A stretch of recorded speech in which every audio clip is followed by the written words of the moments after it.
Уважаемые дамы и господа, здравствуйте. От Ladies and имени gentlemen, X5 good afternoon. On behalf of X5 Group, I would like to welcome you at the annual Investors Day.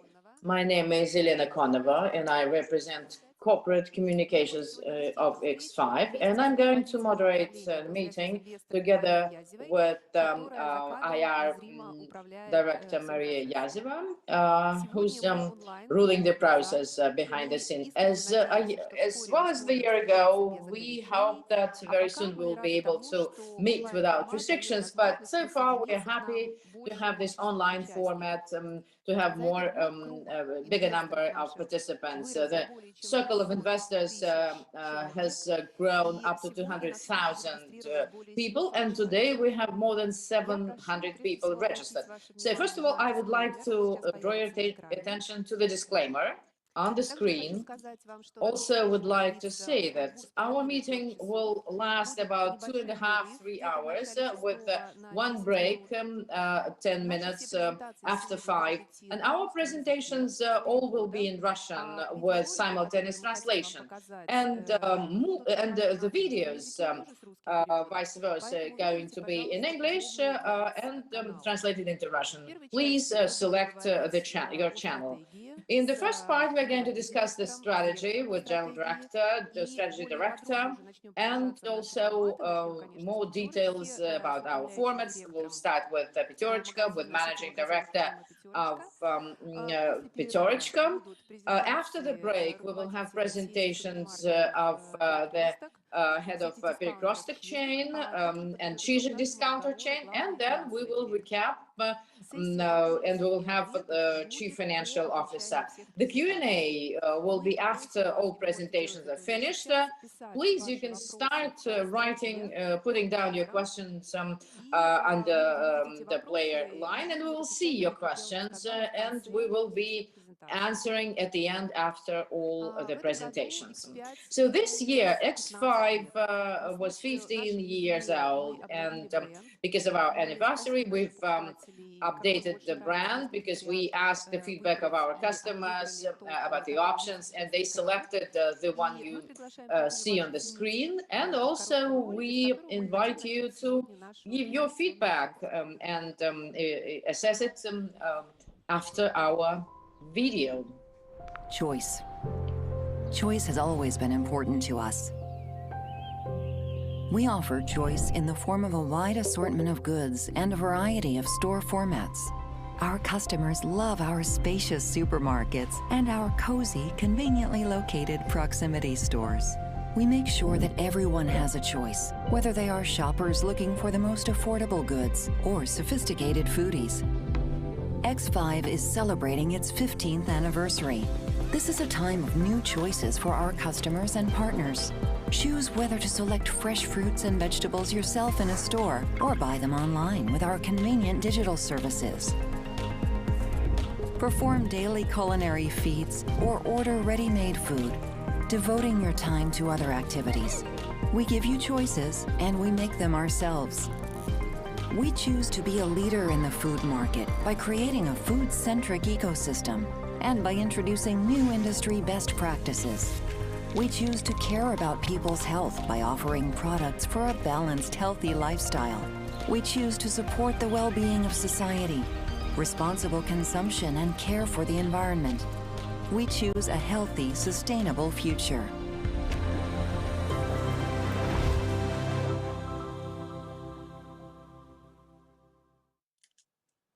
Я надеюсь, этот ролик создал настроение, вы поймали наше настроение. А теперь я хочу представить выступающих первой части.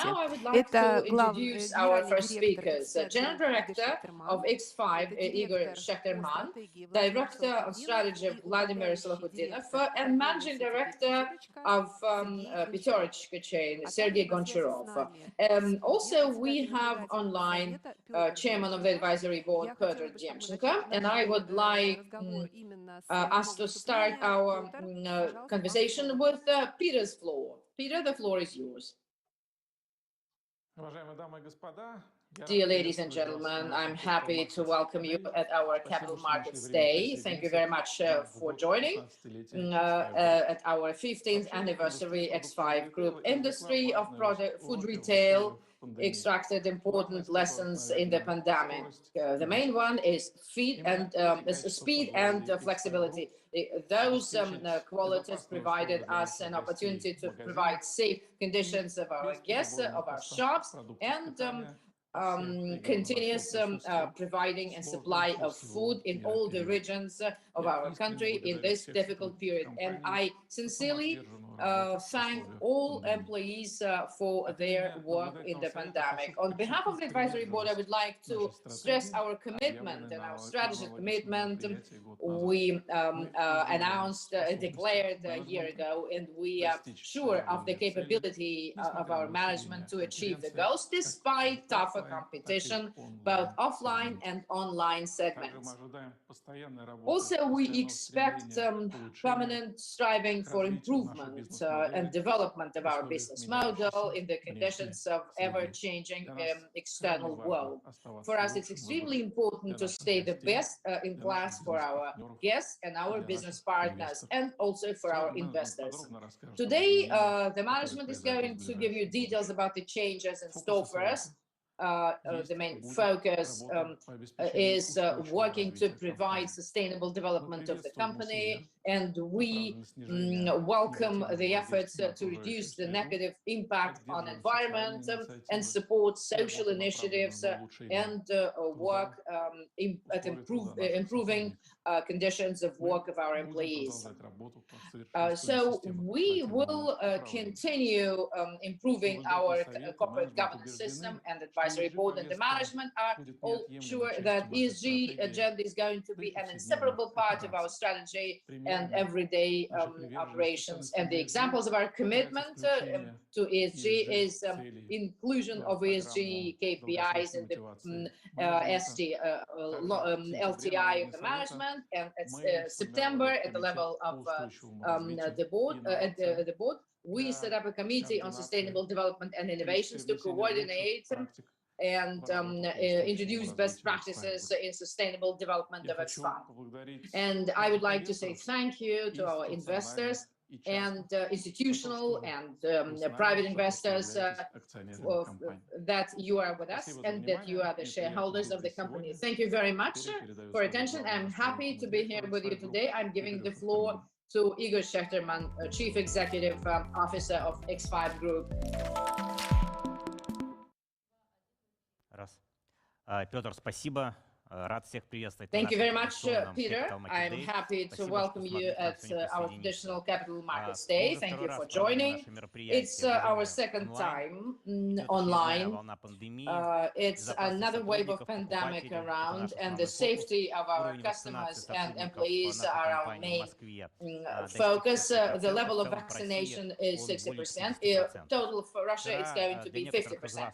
Yesterday, for some of you, we managed to arrange visits to Pyaterochka and Chizhik stores. Those who were in Moscow did visit them. Today, we were joined by many Russian private investors, and we're happy that they are interested in the equity of X5, and we're going to discuss the strategy for 2023 and our plans. The main area of strategy is leadership in the food market. X5 is leading with 12% market share.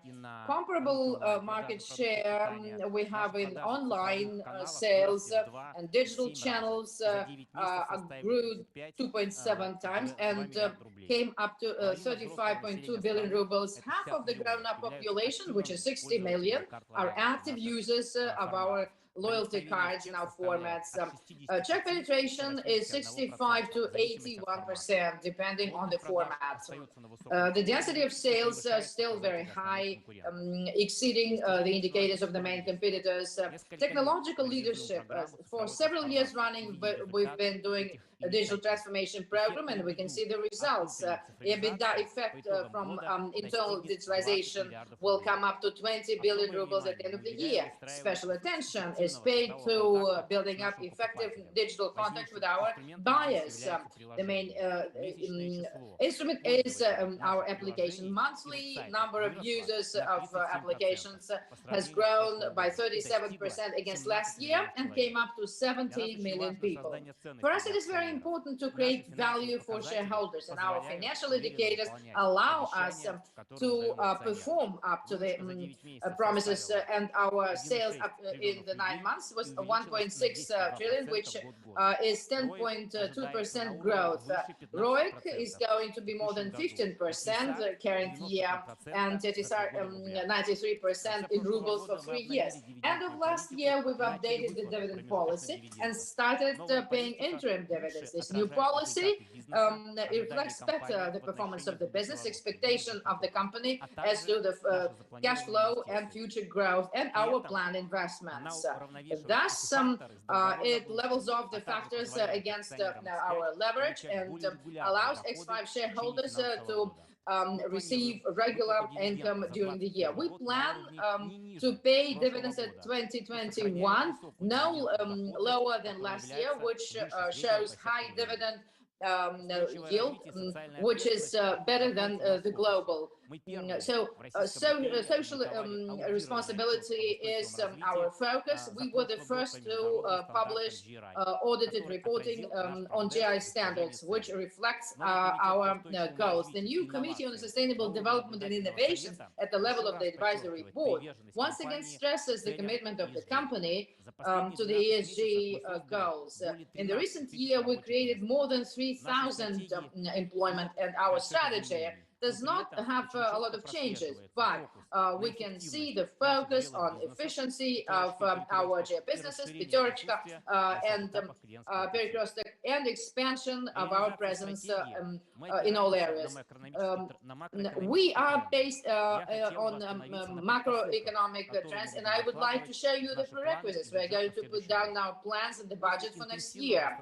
After the intensive recovery of the economy this year, we expect some slowdown of GDP, almost 2 times to 2.3% next year. So the main growth drivers still will be private consumption, which is going to be funded by social payments and salaries and expanding of lending. Next year, the food retail will recover, and the growth is going to be a little bit less than 2%, and supportive growth will be granted by recovery of disposable income of the population. Salaries will grow, but slowly or so, and the support mostly will go to pensions. The real disposable income is eaten by inflation. Food inflation, according to our estimate, next year will come up average to no more than 5%. Prices will grow, especially in the first 6 months, because of logistical chains and lack of staff, and also the prices in Asia, which will impact the Russian market. Now, let's talk about the trends and food retail. And the market is changing, and the trends accelerate. Food inflation still is higher than the forecast. In third quarter, it was 8.1%, which is maximum. In September, 9.2%. Price growth for some items was higher than the inflation. The reasons were lack of personnel in a number of regions because of quarantine, and in the recent year, prices for some products grew by 1/3 in the world, which is higher than 10 years before. In the food retail, we can see the same trends as last year. The market is consolidating. The total market share of the major 3 retailers is 27%, and this trend no doubt will continue. Almost all federal food chains started their digital sales and actively developing this area. The online market, food market, will come up 380 billion rubles this year, which is 2.5 times higher, and by 2023 it will be no less than 1 trillion rubles. But there's one segment of the market which is growing comparably to online. which is a hard discounter. And according to our expectations, the next large-scale fight for leadership will happen. And we're ready for that. And today, of course, we're going to give you more details about that. Federal chains and discounters are the only threat to our leadership, and we can see unprecedented pressure on from ecosystems and marketplaces. This is their main instrument to increase frequency of buys, of purchases. The shareholders of digital players are ready to fund the billions of losses, and we expect it to continue in the nearest future. But our infrastructural capabilities and large and scale and tens of millions of loyal clients allows us to participate in this digital race with fewer costs than our competitors. Also, we expect the IPO of some of the offline players. Another trend is lower well-being of Russian citizens, which is determining their buying behavior. Mostly they pay attention to price quality of food, and we have to take this into account in our strategy. And this is what we're going to discuss today. All those trends are challenging for us. Three main challenges, and our team is ready to react, offering new opportunities for our customers and the businesses. Number one, lower income and more saving, which leads to growth of economy and hard discount formats. Constant adaptation of CVP to changing market conditions allow us to stay competitive in price assortment. First of all, it's about Pyaterochka.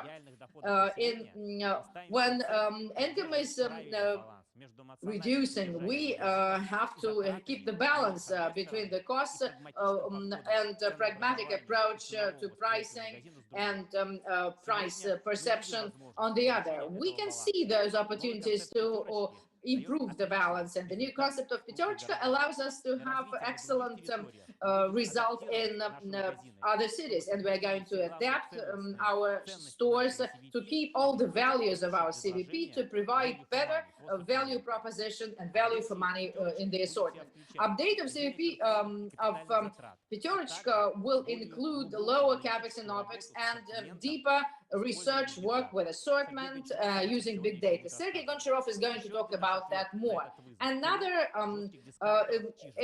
another response is pilot of Chizhik, hard discounter. We made up a format of a hard discounter based on prevailing private label with good quality, with low price, and the pilot showed great results, and we are planning to open up about 2,000 stores of Chizhik before the end of 2023, which will increase our competitive advantage in the market. More than 300 Chizhiks will be opened up next year, and Ilya is going to talk about Chizhik more.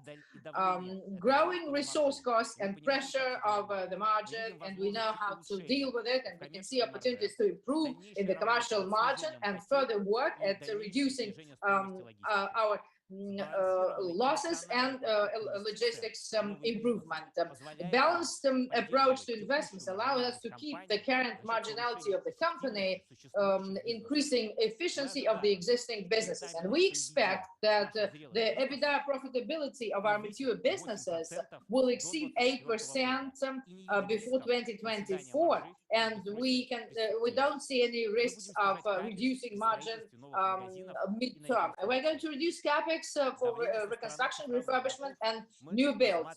The pressure from new players, of course, is a threat for us, but another opportunity for development. The market is actively investing in creating the online habit to buy and using applications. We use the changes of those habits to increase our online services, and we have accumulated good experience of technologies, which allows us to be flexible to match the ever-changing trends. The infrastructure with more than 18,000 stores allow us to scale the express delivery service quite fast and efficiently. Currently, X5 is leading in the grocery market, and we're going to continue to develop digital services around the way of our clients, matching the financial services and food ready-made deliveries, subscriptions, and delivery points at the stores. We have vertically integrated the production and sales channels ready to full, and our own kitchen has now dark kitchen, which is yet 5% of the market of ready-to-eat deliveries, but the growth rates exceed the similar indicators of online of HoReCa segment, and according to our estimate, this format is going to be more and more in demand. And the expected sales of Mnogolososia will be tripled in 2022. In 2023, we think that this business will come up to positive EBITDA. What are the competitive advantages to resist all those challenges? First of all, it's the brand awareness, very strong brand in the Russian top 5. Pyaterochka is #1 there. Active development of our online services, express delivery, which supports the flexibility of our business in ever-changing market conditions. Despite all the advantages of X5, we can see areas with potential for future growth. Adaptation of our private labels to the changing conditions, focus on operational excellence and optimization of CapEx, corporate governance model, which will allow us to be more fast in decision-making. Very important aspect of our strategy is sustainable development. And that's one of the priorities for us. You know that we have determined the strategic areas of our contribution in global problems. We set up processes to achieve them. First of all, it's about our contribution to climate change problems. We reduced the greenhouse gases emissions by 9% per 1 square meter of space. And we are now getting to the renewable energy. The share of recycled waste came up to 85%. 48% of our private labels are produced in sustainable packages. We increased the share of food for healthy life, and on our shelves in fresh and frozen share, we can see is 45% by the end of the year. The well-being of our employment is our permanent focus, and we are focusing on increased awareness and involvement, which is 73% already, and also safety and health of our employees during the pandemic, providing the regime of safety in their working place. Last year, the company got over to the permanent hybrid format of office employees, and we're actively developing social program for local communities, including the program of support of those lost and food aid. Now we are going to show you a video which shows the initiatives in the key area of our sustainable development of X5. X5 Group's sustainable development strategy focuses on the 4 areas where the company has the most to contribute.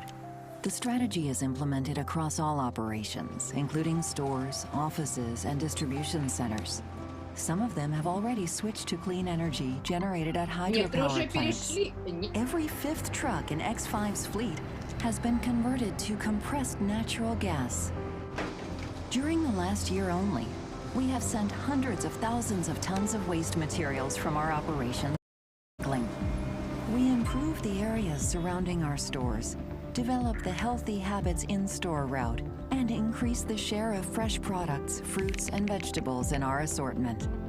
X5 promotes responsible consumption, offering an eco-friendly alternative to disposable packaging, and setting up refill stations where customers can bring in reusable containers to purchase household cleaning products. There is always a choice once the shopping is finished: reusable eco bags or recycled plastic bags. Hundreds of thousands of customers use our mobile apps to opt for electronic receipts instead of paper. During just the last year, we sent several tons of batteries for recycling, and we continue to increase the number of battery collection points. We continue piloting reverse vending machines that enable recycling of plastic and aluminum bottles at our stores. Every customer can participate in charitable giving by purchasing our Candy of Kindness. 5 rubles from each sale are transferred for children's medical treatment. For people in need, customers can donate essential food products. Since 2015, volunteers in our shops have collected over 750 tons of food.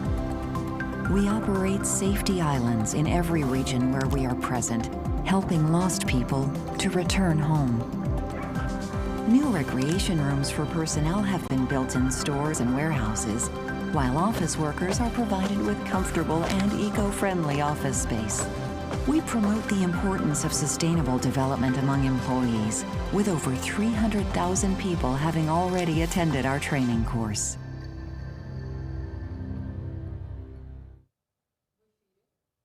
После такого замечательного ролика я бы хотел про то, что мы делаем. After this great video, I would like to move on to the guidance to our targets for the next year. We expect to grow revenue-wise at more than 10%. Next year, we expect to open at least 2,000 stores, including 3,300 discounters. By doing this, we'll be able to ensure a double-digit revenue growth and profitability of investments, and the cannibalization of Pyaterochka and Chizhik is anywhere from 1 to 5%. As to the capex, we expect that it will be below the revenue growth, including all the areas of the business. We expect the profitability at the end of the current year to be not less than 7.2%. The company plans to continue paying our dividends in accordance with the approved dividend policy and maintain the net debt to EBITDA ratio below 2 times. And we plan to maintain the level of dividend payments irrespective of the tax treaty denunciation. Based on the 9 months results, the management plans to recommend to the Supervisory Board the payment of an interim dividend at last year's level. Thus, the main tasks facing X5 in the near term as part of our 3-year strategy are ensuring effective management and development of existing formats and businesses, diversifying the business by growing shares of other businesses. One of the key priorities is the expansion of our new hard discount Chizhik, ensuring X5's business model and infrastructure preparedness to respond quickly and effectively to digital and traditional disruptions. And you know that in a number of major cities, our share is close to 25% threshold. It will be possible to compete only through efficiency. The main growth should come from the like-for-like growth of those stores that are already operating today. Our priority is the like-for-like sales growth and maximum focus on reducing OPEX. And that should be the main focus as early as next year. Achievement of these goals is supported by a long-term bonus program. It ensures consistency in X5's long-term goals, and it is an effective mechanism for retaining the management whose work is a major factor of long-term success. It also focuses on sustainable development for future generations. The goals of the program are, or the KPIs include the leadership by EV/EBITDA multiple among public players on the Russian food retail market, leadership in market share in the Russian food retail, ESG numbers, reducing CO2 emissions, increasing the share of recyclable waste, and using sustainable packaging. And the program provides for minimum EBITDA margin and debt load. And now I'd like to give the floor to Vladimir Salakhutdinov, and thanks a lot, Igor. Our strategy, has it really changed, and how is it implemented? Can you cover it in detail. Yes, sure, willingly. First of all, I'd like to go back to the markets where we are playing. Igor already said that we do have a strong composition of formats, that is proximity, Pyaterochka, supermarkets, Perekrestok and Chizhik, the hard discounter. But we also have the e-grocery, which goes through all of our formats. And we also have a separate Brock online hypermarket. Altogether, that is 47% of the Russian market. In the next 3 years, this will be 60% of the total market. And then it will be 60 for 5 days from today. And right now we are focusing on the most exciting areas of the Russian food retail, and we will continue our focus there. Does it really mean that in the next 5 years we'll only have the very same formats? The answer is no. We are closely following what is happening in the Russian market, what are the promising formats around, and we are ready to pilot new solutions. And another important point, Igor mentioned that we were asked a lot by our colleagues, Chizhik and Pyaterochka, how much will they be cannibalizing each other? We have the answer here, and definitely this will happen the way it is happening between Perekrestok and Pyaterochka, but both of these segments will grow, both in the format of Pyaterochka and in the format of Chizhik. And right now, I'd like to go back to the slide that you saw in Igor's presentation, our challenges. And here, I'd like to dwell upon the challenges 2 and 3. As to the first one, that's our main business, and that's the core business and our efficiency there. But let's talk more about the efficiency. Actually, it was exactly right, rightly mentioned that competition now is about efficiency. One of the factors is the digital transformation with the innovations at the base of it. We've done a huge homework on that, and we have developed a lot of innovative solutions that ensure our efficiency, and will do so in the near future. Let me give you an example.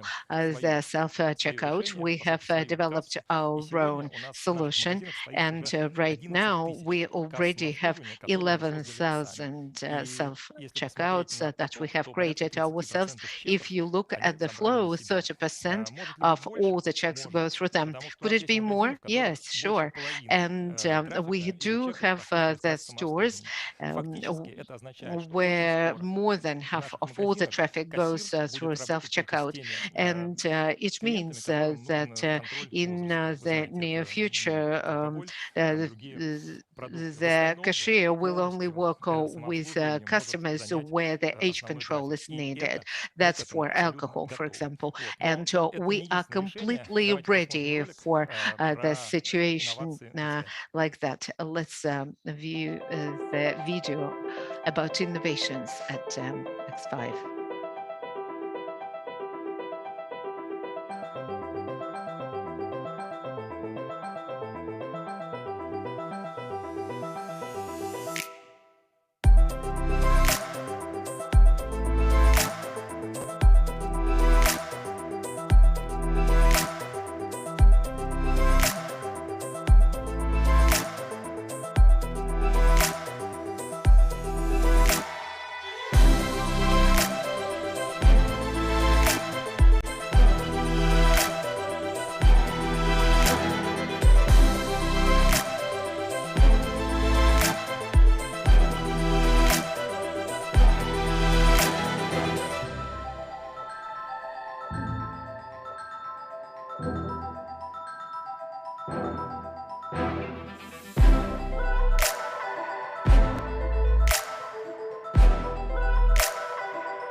Коллеги, все эти решения, которые были показаны, они реально Dear созданы и colleagues, работают all успешно. of И these что важно, solutions что are потенциал далеко не already исчерпан, working потому что at многие X5, внедрены and совсем their недавно, и пока upside is еще still немножко there, внедрены на все because some of кейсы. them Поэтому have действительно been ожидаем only очень recently серьезного implemented прорыва and have not as эффективности yet защитных been ценовых решений rolled в throughout ближайшие несколько the лет. chain. So we expect a Теперь major я хотел бы breakthrough in the поговорить next чуть few более years подробно о третьем through those вызове, о котором innovative Игорь уже technologies. упоминал. And now let's Это talk in то more самое detail давление со about the стороны third challenge, цифровых that экосистемных is игроков the pressure и from наших the предков. ecosystem players, Мы from год digital назад, players, если and our помните, response. мы A year представили ago, if стратегию, you фокус remember, we которой был presented усиление the нашего strategy, which бизнеса, торговых was сетей, about но мы focusing посмотрели на клиента on иначе. Мы strengthening the посмотрели на businesses клиентский путь. of our Мы говорили о chains, том, but говорили we абсолютно looked at the справедливо, я customer напомню, journey. We что changed the заходя lens, в магазин, and наши покупатели уже, we как правило, fairly знают, что said они хотят that купить. most То of есть the выбор time our сформирован customers ранее. already know И what they мы want to задумались о buy, том, so как they нам have already сопровождать made клиентов their на choice. всем And we were пути. thinking И, about how по we сути, can именно support это the сегодня customer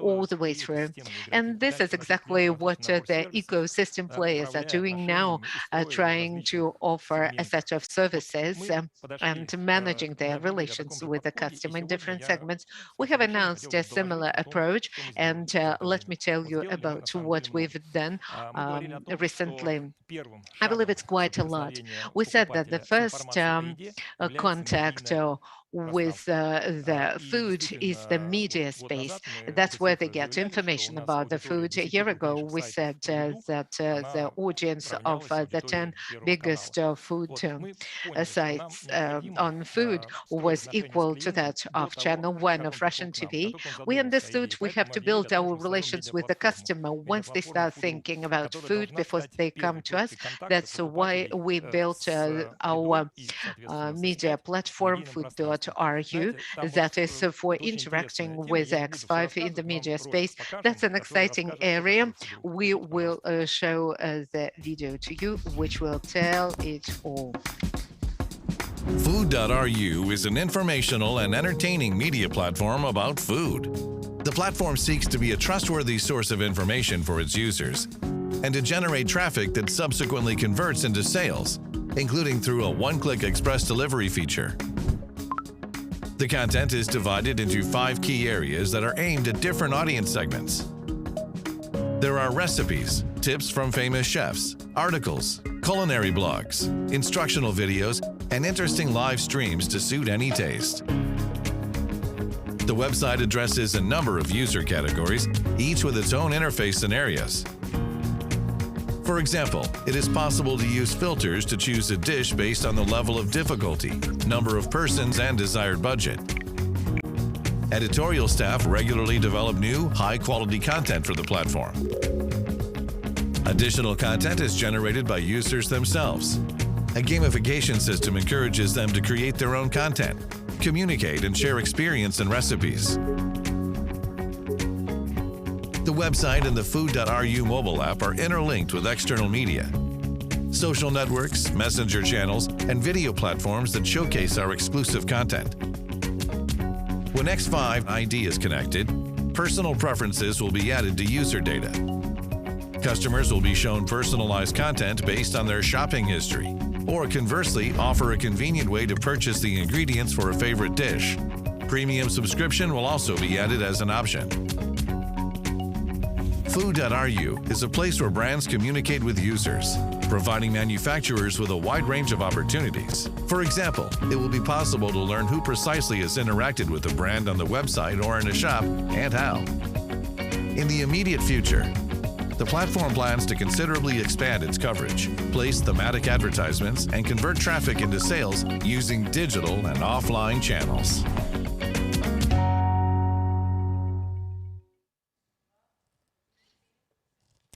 Да, это Food.ru. И очень важно, Yes, что this was эта платформа создана для Food.ru, того, and чтобы importantly, усиливать this наш platform основной was бизнес, чтобы created привлечь to покупателя boost в our наши main торговые business, сети, to встретить его в attract начале клиентского customers пути и to провести our по всей chains, цепочке to meet до them at the конечной very покупки. start of the customer journey И, and конечно же, accompany для them самой throughout платформы their наша journey. цель стать And номером for the один platform, ресурса о еде our в российском goal интернете. is Мы to хотим become достигнуть a этой цели number уже в one следующем food году. resource in the Russian Далее я хотел internet. бы коротко We expect to поговорить achieve о that next наших year. Now let's talk briefly about our digital businesses. You know, we have discussed them a lot over the past few months, and we discussed how we view our strategy. And there are no major changes in our strategy. We are saying that the digital component is probably the most important part of our future and the development of our future, and we are continuously developing it. Within digital businesses, we do have a few organizations or businesses. One of them is 5Post, that is the last mile logistics, a very promising project, an exciting one, and it is growing at accelerated pace, and it is coming to the break-even point, and that's an important traffic generator for our stores, because all of those 5Post pickup points are within X5 stores. Can we view it as a partnership? Or we can, generally speaking, we see how we can develop this business and generate positive financial results for X5. We also have Prok, the online hypermarket. Before we said that the prospects for this format are there if we extend the categories and build a multi-category marketplace. What's very important there, we do not have today an ambition to build another marketplace. We don't want to become number 5 or 6 in the Russian race among marketplaces. For Prok, we are looking at various partnerships, so we are in negotiations, and in the near future we'll define who the partner will be and what way we'll go. As to express delivery from X5 retail chains, so that's an important component related directly to the CVP of our chains, because basically the very same customers would come both online and offline, and we believe that we have to develop that within X5. But what's important is that we want to have it as a standalone business unit with transparent economics. We'll develop it as a business, and right now, thanks to our purchasing terms, to our scale, we can do it more efficiently than our digital competitors. We know how to build this business with a positive financial result, and this is key to us, and we will aggressively strive for the leadership in this area long term. And now a few words about a number of other services that we have added since we last spoke. First of all, it's the bank. Yes, you can see it here in the slide. Very soon we're going to launch financial services. This will be X5 Bank. Now, what we are doing, on the one hand, we do not want to end a banking business and start playing on some field. We are building the tool for boosting loyalty to our chain. So what do we mean? This will be an institution that will enable all the customers who are covering their main food needs at X5, and this will be a useful payment service, and this will help us with acquiring in the stores. We have significant expectations of this project. We will develop in this area, and we believe it will be an important impetus for higher loyalty and frequency at X5 stores, and subscription models is what we believe in. We believe they will grow. Now we are looking at different combinations of subscription. So far, it is a limited test mode, but next year we are going to make an offer within X5 formats.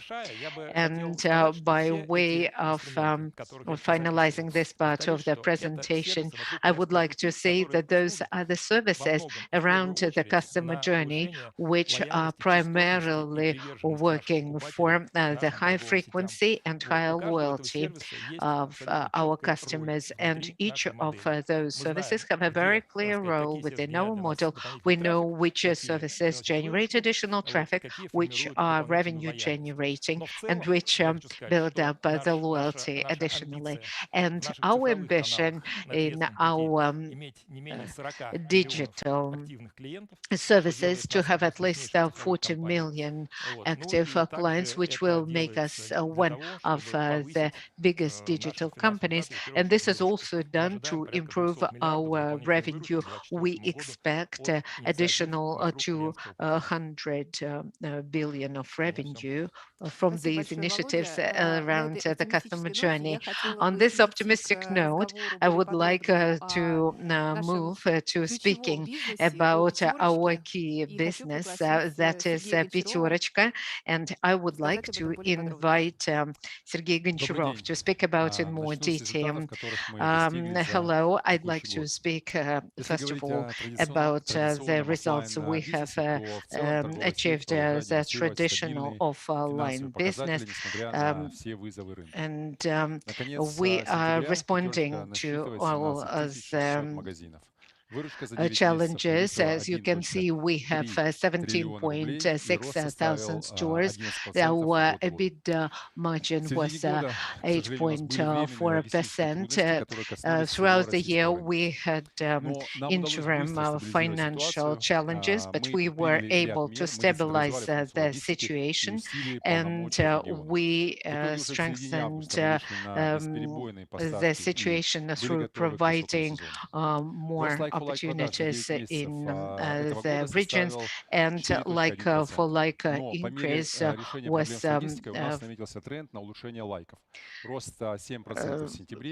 we saw that there was a 10% growth like for like in October. In September, we saw that it was 12% year on year. In October, it was 17%. So if you look at our other key metrics, I would say that the share of private label went above 20% of our sales, and Pyaterochka is showing high business efficiency. Our EBITDA in the first half grew 11% year on year, and EBITDA margin increased by 7 basis points to 8.4, and our EBITDA margin over the past 3 years increased by 80 basis points. If you remember, we said that we want to see high profitability for EBITDA, and we see that the EBITDA increased really significantly, and the shrinkage improved against the backdrop of our efficiency improvement measures, and we decreased them by another 20 basis points. Our productivity increased by 6.4% year on year, thanks to the initiatives at the DC and stores. We have good numbers in personnel retention, because we took into account the needs of our employees, and we offer competitive compensations. As you can see, our NPS is at record high levels. Right now, our private label has 150 different brands, and the margins there are higher. And since we understand that this is strategically important, we are planning that by the end of 2024, the share of of private label will be 28%, and that will be the key competitive advantage of Pyaterochka. For this, we are changing our approach in private label. There is no compromise between the price and the quality. This is the best price to value. We are developing innovative products. When a supplier for one product for local supplies and the contribution of 20 basis points in 2022, 2024.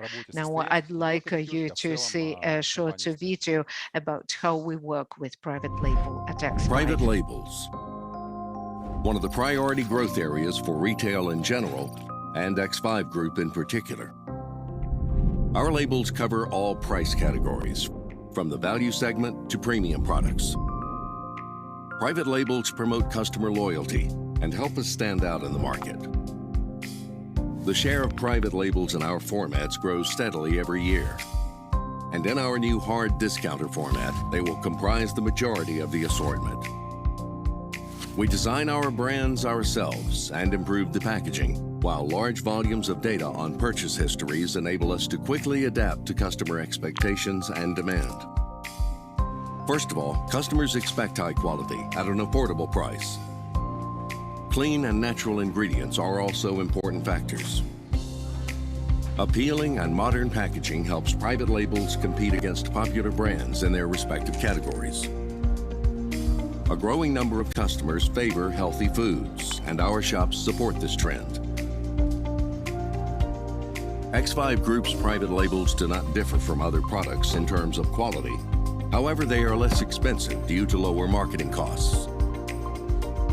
We control everything, from pricing and packaging to marketing and flavor. Every product undergoes taste tests, multiple checks, and laboratory research, while regular feedback helps us improve our goods and remedy defects. We monitor product quality at all stages of the supply chain, with particular attention paid to sustainable packaging.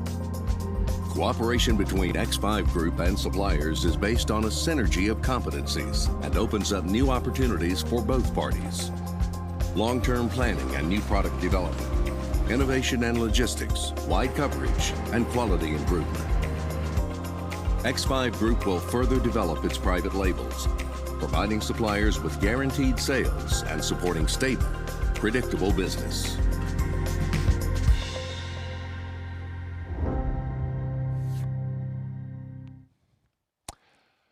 Цифровые сервисы Пятерочки открыли нам дополнительные of Pyaterochka gave more opportunities. In the 9 months, express delivery grew 4.8 times, and the number of orders is already above 40,000. The average ticket is 1.4 thousand rubles, which is several times higher than in regular offline stores.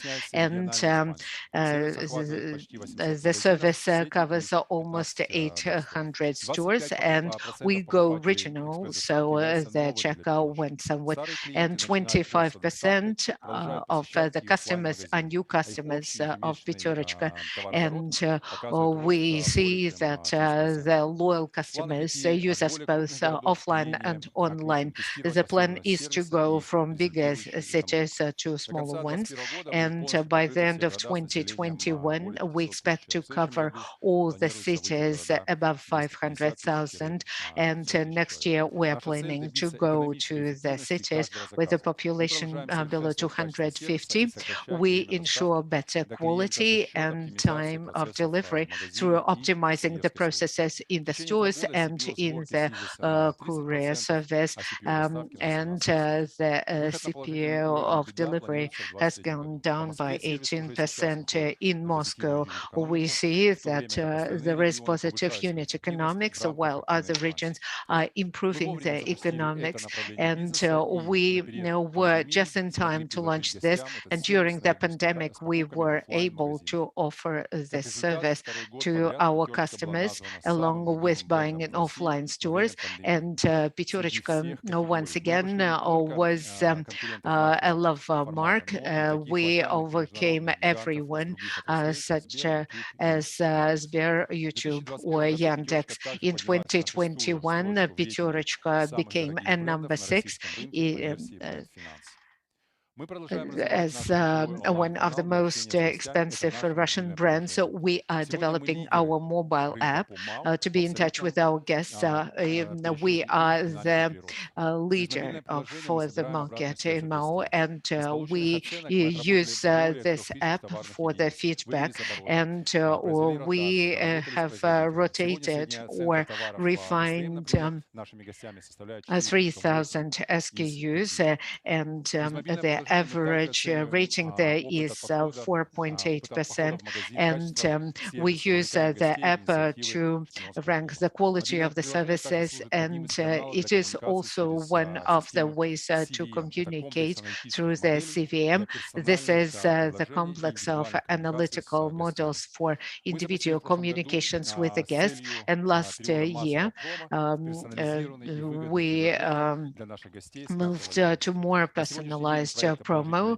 and right now the project has positive EBITDA, and we cover 23 million customers through 7 channels, including the cash line and the tickets, and the effect is expected in 2022. Мы продолжаем внедрять новую концепцию «Пятерочки». Сегодня это более 4000 магазинов или 23% сети. And the new concept, as you can see, looks really impressive, and the NPS is also higher. We are optimizing our capex, and the capex per meter has gone down by 30% as compared to the pilots we had a few years ago. This is the key focus for us, and to optimize return on investment, we do full renovation of the stores if there is a significant potential for the location, as well as significant depreciation of the communications, the floor, the ceiling. Otherwise, we will just replace the equipment. The situation in the country changed, and the pandemic influenced the population income, and right now we are not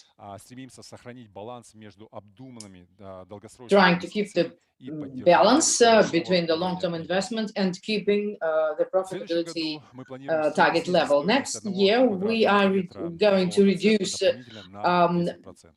by 10% per 1 square meter. So this year show the key challenges, which is growth of comparable sales, increasing and strengthening all logistical capabilities, and the deficit of personnel and lower buying ability at the background of lower economy.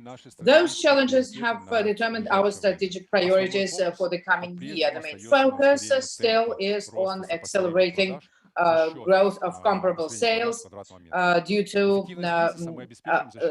and the efficiency of operational efficiency and automation of processes will provide us growing productivity and reduction of operational staff.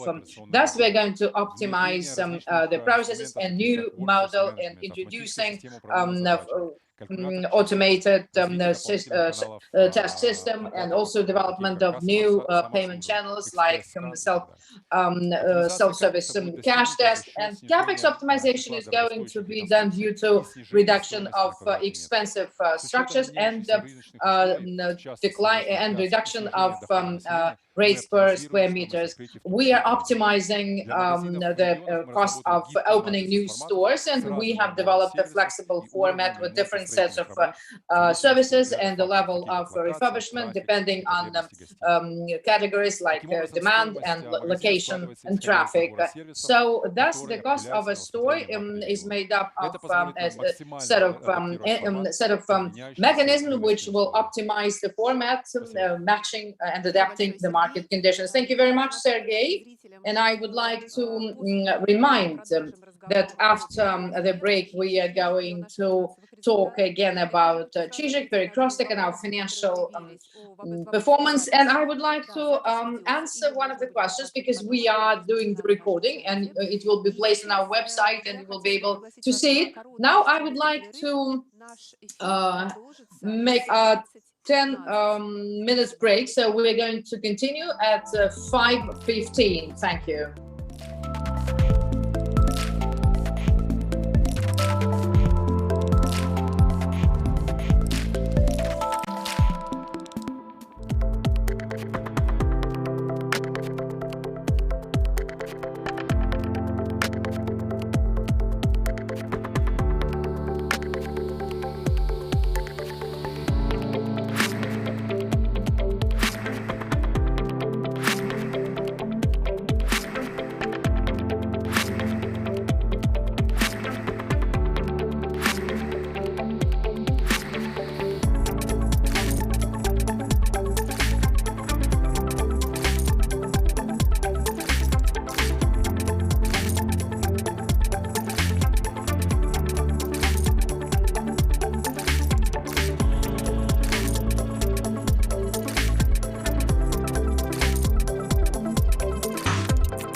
И мы снова в эфире.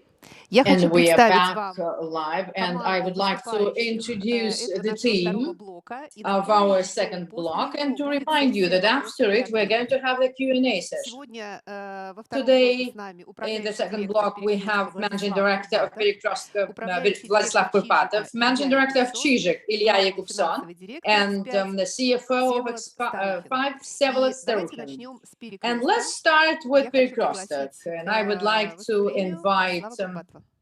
Vladislav Kurbatov. The floor is yours.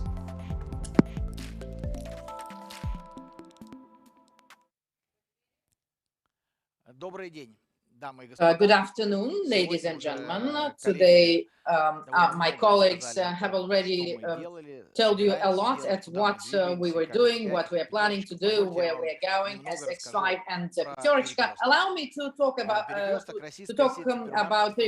It's a Russian supermarket chain #1. According to the advantage estimate, for the second year running, it was called the best partner among the top 15 food retail chains. Presently, we have more than 980 stores in the chain and 75 new this year. During the pandemic and all those limits and restrictions and lower income and crazy inflation rates, we have adjusted the number of new openings, but still Perekrestok is moving ahead. And we continue to have positive like-for-like for the 7th year running. Especially so, we are happy about the positive dynamics of the traffic, and we developing organically and improving in the eyes of our guests. Despite all the difficulties we faced in almost 2 years, our NPS is still growing. First of all, it happens thanks to our new emotional concept that allows, on the one hand, to close the demand of our consumers, fresh crop, ready to eat, and provide more emotions and to make the life of our customers easier and better. 20% of our stores are operating according to this new concept, demonstrating growth of by 8 percentage points against the old approach. All new stores, more than 1 year, been opened in the new concept. The EBITDA in absolute terms exceeds the old concept, reflecting the ground density of sales and higher margin. First of all, thanks to redistribution of shares in the categories. We improving the assortment, mostly focusing on high quality private labels and introducing changes aimed at lowering capex without losing attractiveness. Thanks to introduction of functional solutions in our stores, for instance, self-service cash desk, electronic price tags, mobile, and we can increase efficiency of our personnel and reduce the headcount. We are looking for new opportunities to satisfy the demand of bigger number of customers, taking into account that one of our main competences today is the category of fresh and ready-to-eat food and cafeteria inside stores. We are reviewing an opportunity to enter the proximity stores with fresh and cafe approaches. This will allow us to be closer to our clients and better close their everyday needs. Well, it's important for a customer to have attention, and we are close directly and indirect sense of the word. Express supply and delivery is an inseparable part of our CVP. More than 20,000 orders every day, and every day the number is growing. Coming Sunday, it's going to be 30,000 orders. Today, express delivery is available in 560 supermarkets all over Russia, and before the end of the year, we're going to cover more than 100 cities and towns. The positive EBITDA is expected in 2023. Moscow and St. Pete in September showed positive dynamics, which makes us very optimistic. Personalization and feedback are now everyday attributes of our communication with customers. And the assortment of private labels is a differentiation factor which distinguishes Perekrestok from other chains. We're not only offering the assortment of healthy life food, but teach them how to be healthy through our communication. The atmosphere and service in the stores facilitate purchase. Separate health lifestyle islands allows everybody to find what they want, but saving time. We are striving for being the best store for Health Line. Green Line is our main health lifestyle brand and successfully scalable in all the regions. Besides, we are increasing the private label share, and by the end of the year, it's going to be 18%. Also, we are introducing the assortment and quality management based on the feedback from our customers. More than 3 million of estimates for our coming to us. Our plans to increase it up to 27% by 2024. Inside the private label assortment, we are developing high marginal products and also going to be leaders in private label categories among competitors. Ready to eat food, that's a very good thing, and you can buy our own products and also famous restaurants food like Arkady Novikov, and we are developing smart kitchen and opening sushi and pizza points in the stores in partnership with Novolasotsi. We are planning to increase the ready-to-eat category from 3.9% up to 8.4% in 2024. Today, the category of ready-to-eat demonstrates growth year on year more than 2 times. This year showed the key challenges for Perekrestok, like-for-like growth, reduce of capex and opex, recovery of traffic, which is lower than expected, especially in shopping malls, lower buying ability because of the economy, and growing popularity of discounters and proximity stores, competing with online players, especially in express delivery, growing salaries, and due to the deficit of staff. Operational efficiency for us still is one of the key priorities, and we realize that we should become more mobile and efficient. And our value proposition should be clear-cut, reliable, and emotionally attractive. For us, very important is the speed of decision-making. Our new, more flat and decentralized governance model we've developed and launched this July will allow us to be more effective than we are today. In conclusion, I would like to dwell on the key strategic priorities for Perekrestok for the nearest future. Certainly, the main focus is on accelerated like-for-like growth due to increased sales per square meters. We are focusing on operational efficiency and digitalization.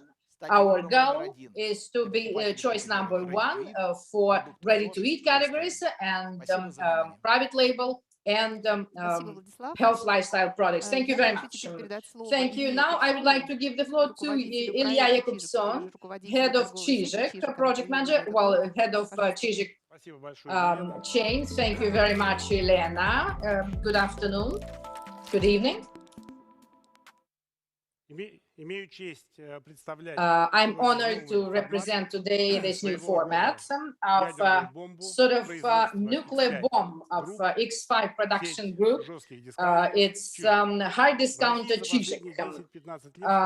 In the recent 10 to 15 years, the image of hard discounter is a perception of dirty, low infrastructure, low quality service, and the food products. Chizhik was created to break those stereotypes. However, it's better to see once than to hear thousands of times. So please, let's look at the new store, Chizhik. There are no frills here, minimum personnel, and the food is stored in packages. The prices here are really low. But there's one more thing that makes Chizhik stand out from other hard discounters. Exactly. We've invented a way to reduce prices while also improving quality. In order to do this, we had to think outside the box and take a new approach to retail. We've managed to create a unique store where pretty much everything is optimized and unified, from processes to equipment. First of all, we've abandoned sophisticated configurations. Every Chizhik is assembled from a standard set of components. They cannot be altered or removed. Even thousands of stores are easy to manage if they are identical. The goods come from warehouses in special boxes and are placed directly on the shelves. Done and done. The most popular products are delivered on large pallets and go directly to the shop floor. This approach to display is far less time-consuming, and since the price tags seldom change, just a few people are needed to run a store. Now that's a big achievement compared to the long list of costs most stores have. Chizhik uses a very flexible business model. It's easily scalable, enabling shops to be quickly opened across the country, providing customers with excellent products at affordable prices. But where exactly does our high quality come from? The thing is, private labels make up a major part of our assortment. They are all developed specially for Chizhik and represent a unique value for money proposition. Before getting to the shelf, each product undergoes multiple stages of review, taste tests, and laboratory research. Then we keep track of what customers say and respond to their feedback promptly. Chizhik helps people save money and time without compromising quality. Chizhik is a new way of doing business. It is rapidly developing and is very appealing to customers. Chizhik does not strive for the lowest price possible. However, you will not find better value for money anywhere else. Our Chizhik is a high flyer, and its task is to become Russia's first and favorite discounter.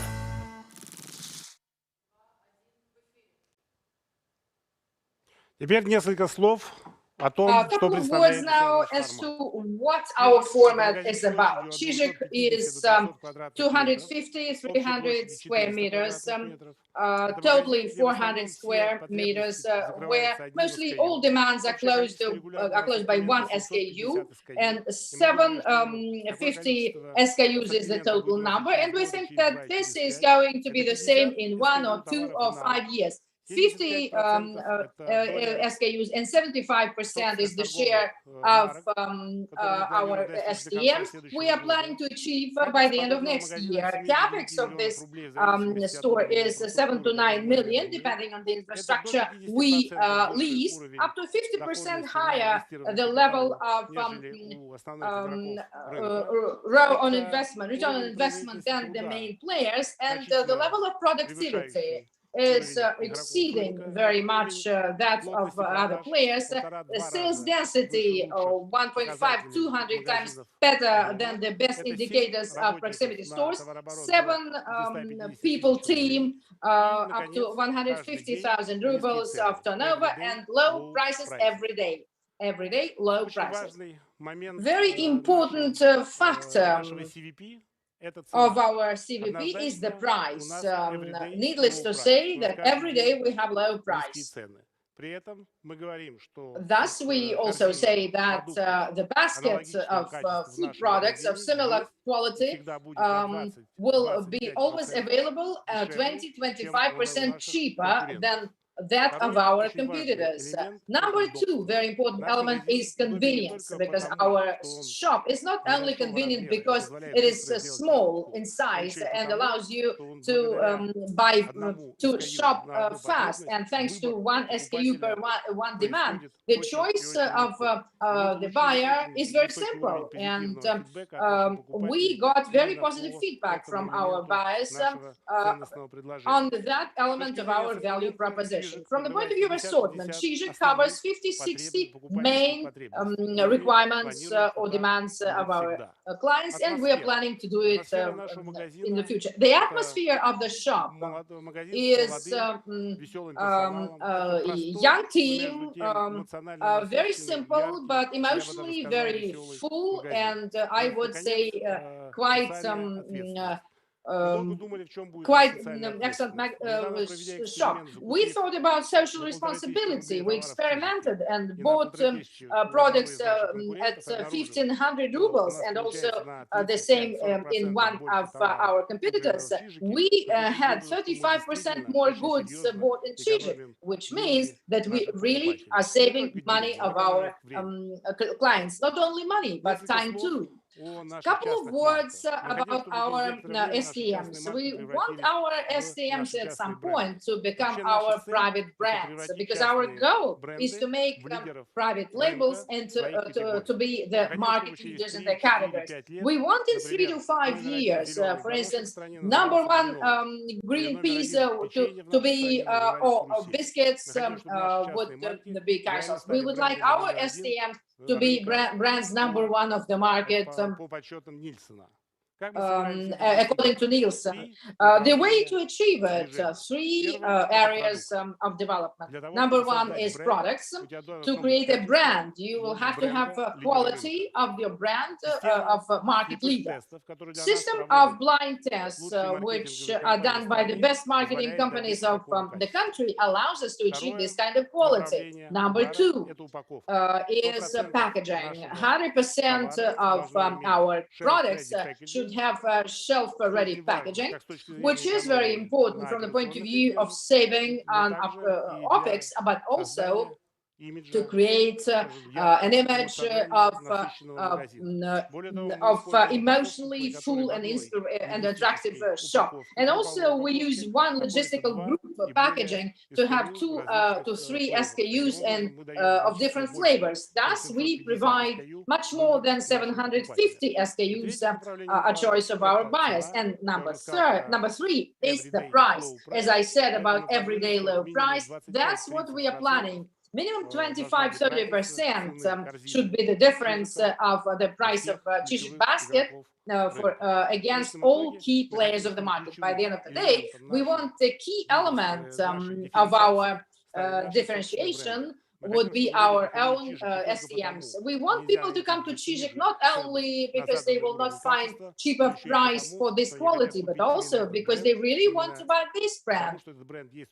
Exactly because only Chizhik has this brand in place. And a couple of words about our key priorities and our focus before the end of next year to finish the first stage of building up families of our STMs. And we plan that by the end of next year we're going to have about 455 SKUs of our STMs. And we are planning for them to be about 70-75% of our turnover. And the next area of our development is to create the necessary logistical infrastructure to open up 3,000 Chizhiks in the territory of the whole country in the course of next 3 years. Thank you very much. Thank you very much, Ilya. And we really believe in Chizhik. And now I would like to give the floor to recap, the financial recap to Vsevolod Starukhin. I will give the floor to him, CFO. First of all, I would like to welcome and greet all the participants of our today's video conference. Separately, I would like to say thank you to investors and analysts that managed to join in our visits to Pyaterochka and Chizhik yesterday. I think it was quite an interesting visit we had. Thank you very much for your involvement and feedback. Now, briefly about the performance, 9 months performance. We are very happy as to how our mature business continued to support the double-digit growth and showed high efficiency. Sales in third quarter grew by 11.7%, like-for-like sales by 4.8%. Profitability by EBITDA came up to 7.7%. During the first 26 days of October, we can see high growth rates at 4.8% of sales. sales and like-for-like growth by 8.9. For 9 months, X5 showed growth of sales at 10.2%. Profitability by EBITDA was 7.6. Capex growth 9 months was 5.2 year-on-year, and mostly was aimed at expanding and reconstruction. We are the 10 plus 2%, and after LTI EBITDA more than 7%. Let's now discuss the growth drivers and KPIs of X5 for the coming 3 years. Let's start with the drivers of sales growth. Mature businesses' sales growth will be brought by positive growth of like-for-like and new openings. And you can see by the graph that like-for-like is the main driver of sales growth. And our density sales has some good potential. Pyaterochka will be the main driver and contributor. In 2022, Chizhik and discounters, besides strengthening the leadership in offline and offline retail, we are going to increase online. The intensity of the segment will be 1.4 trillion rubles and 6.5% of the total sales of products, food products in Russia. 9 months performance, X5 is the leaders, GMV growth 2.7% year-on-year, and we intend to keep our leadership positions to stay top 3 online segment in 2024. According to our estimates, the share of digital channels and 5 post X5 banks and sales by 2025 will come up to 5% from the current level of about 2%. Also, our objective is to make this segment profitable. The focus of our company is to improve efficiency. New technology opens up great opportunities to automate the process of decision-making, and X5 digital technologies are responsible for replenishment of assortment, and we are actively developing the personalized proposition based on big data. We are improving our CRM system to develop the quality of communication with our clients and target propositions. The main initiatives to improve operational efficiency is digitalization of processes inside them, introducing electronic checks and initiatives to manage the staff, to have necessary personnel in the place we need, and thus we will save and change the process of acceptance, which will save the time and costs. Improving this improvement will allow us to be ready for the challenges of the market and to keep the headcount at the level of last year in spite of high inflation and high salaries.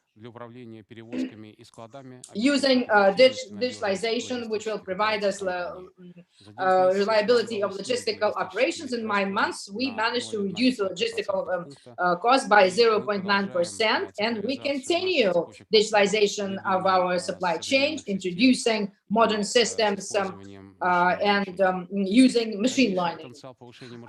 Further potential to acquire marginality, we are going to get working with raw materials, reducing losses, and the of control of temperature. One of the important factors of improvement of marginality at the level of separate formats is the size of market share in different of the company in different regions. And we showed you those numbers before, and they were updated, but the trends are unchanged. And the regions, as you can see, where the company has the market share higher than 10%, demonstrates a much higher sales density and profitability indicators. Compared to those regions where the market share is still insignificant, which is explained for by increased efficiency of operations, optimization of logistics, logistics, increasing sales of stores, density of stores, and awareness of brands, deeper knowledge of the local markets, of taste and preferences of the local clients, which allows us to expand the supplies from local suppliers.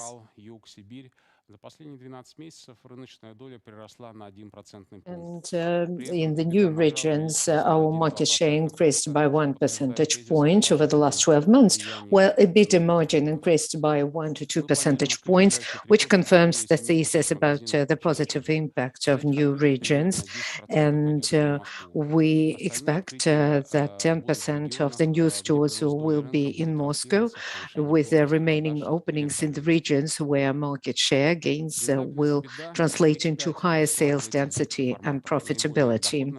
And EBITDA margin drivers, basically our EBITDA margin is made up of a mix of formats. Pyaterochka has been and remains the most profitable. Over the next 3 years, we will continue to work on efficiency improvements in each of our key formats, with the expectation of generating over 50 bips of EBITDA impact from operational efficiency.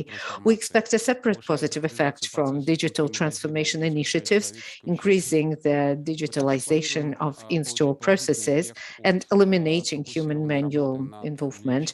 We also plan to benefit from the focused work on increasing the share of private label and direct imports. New businesses, 5POS shows impressive performance dynamics and will contribute positively to overall profitability as early as 2022, with 5POS target profitability is expected at above 30% of EBITDA margin. And other digital and new businesses will also deliver positive EBITDA, enhancing X5's profitability after the third year of operation, in line with our targets.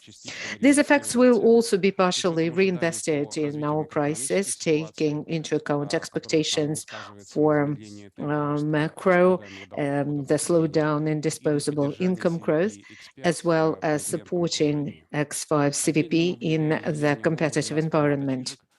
Separately, we highlight the impact of the new Chizhik hard discounter format, which is set to become profitable after 2024. The opening of around 3,000 stores will have an impact on profitability at 80 bips. And given the growth in online sales and the improving unit economics, as well as the dynamic development of Chizhik, we see our target EBITDA margin as the group in 2024 to be above 7%. In 2021, we have demonstrated the results that show that we are able to maintain high levels of efficiency despite the structurally challenging environment. And we have already spoken about that today. And the CapEx efficiency is in our focus. In mature businesses, we aim to improve our CapEx, freeing up capital to invest in new areas, and improved CapEx efficiency, coupled with ambitious revenue growth, will also allow us to reduce CapEx as percentage of X5 revenue overall. And we are on track to reach less than 4.5% in 2024 with Chizhik openings. In our CapEx mix, approximately 60% will come from new store openings and upgrades, including the maintenance CapEx and renovations. We are actively working on optimizing the unit cost of one store, and we are optimizing our CVP to meet customer and geographic demand, thereby achieving a unit cost per store reduction of approximately 30%. We are also changing our approach from full refurbishment for stores to more efficient store maintenance. And this new approach will save up to 20% capex over the long horizon. These measures, as well as the fact that the cost of opening one Chizhik is about half of that of Pyaterochka, will allow us to efficiently reallocate capital expenses, maintain active expansion and revenue growth, and increase capital efficiency. Mature and new businesses will definitely require investments in logistics and transportation. Pyaterochka and Chizhik in the next 3 years will have to open a total of 10 DCs, and in transportation we need to gradually renew and expand the fleet. Traditionally, about 15% of our investments are in efficiency and process modernization. In the 9 months of this year, we invested in more than 500 diverse projects of digital transformation, including about 25 digital transformation projects or products.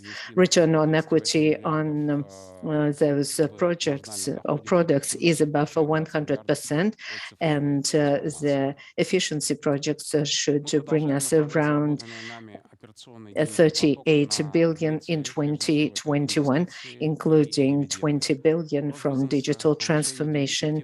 We continue to use our efficiency, and the reduction of capex as percentage of revenue will help us with the net profit and the revenue. We look at 3 factors when deciding the dividends. First of all, we make sure that we see that is the level of debt, then the coverage of capex by operating cash flow, as well as the retained earnings from previous years. This year, total payments will amount where we cannot exclude that they will be at least 50 billion for this year. Now, by way of summing up, we would like to increase the guidance from 10% to 12%. The forecast for target EBITDA margin level stands at 7%, with the mature businesses at 8%. We plan to exceed 15% market share in 2024, and our debt level remains unchanged at 2 times net debt to EBITDA, while we will be more conservative and look at 1.8. We plan to maintain a stable level of dividend payout in line now with the growth of business profitability and strategic initiatives. We expect that dividend payments in 2024 will be in line with net profit and will no longer create a pressure on equity. We also expect our ROIC to go up over the next 3 years by at least 3 percentage points. We hope that such numbers look very probable, and we have already demonstrated a number of improvements in business efficiency, and we have efficiently invested in new strategic areas. And now we are moving on to the Q&A session. We will have around an hour for that, and we can see a lot of questions in our chat.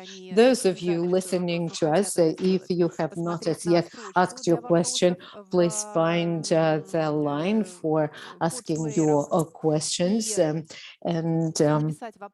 you can type in your question in Russian or in English, whatever suits you better. And the questions, I believe there are very different questions about the tactics, the operations, and the strategy. Let's try to take as many as possible over this time. And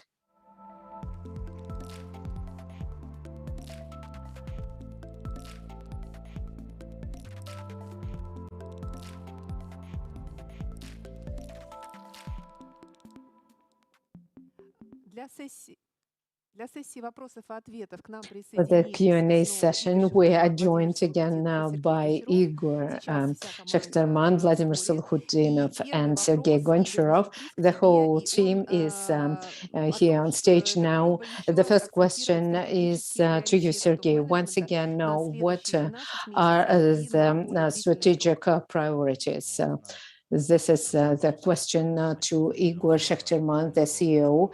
Let's start with longer term. By 2023, we expect to have at least 15% market share.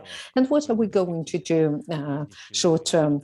First of all, and both myself and my colleagues covered that, we are going to adapt our current CVPs to the current economic situation so that we decrease capex as much as possible, both for the rollout and for the renovation. This will be our focus. We also see reserves in optimizing the OPEX, primarily through the digital transformation projects that were launched recently. We see the potential there through adapting the CVP. We also see the potential for improving our like-for-like growth. What's also important is increasing the efficiency of the businesses. And as Vladimir said, the express delivery will be a major point there.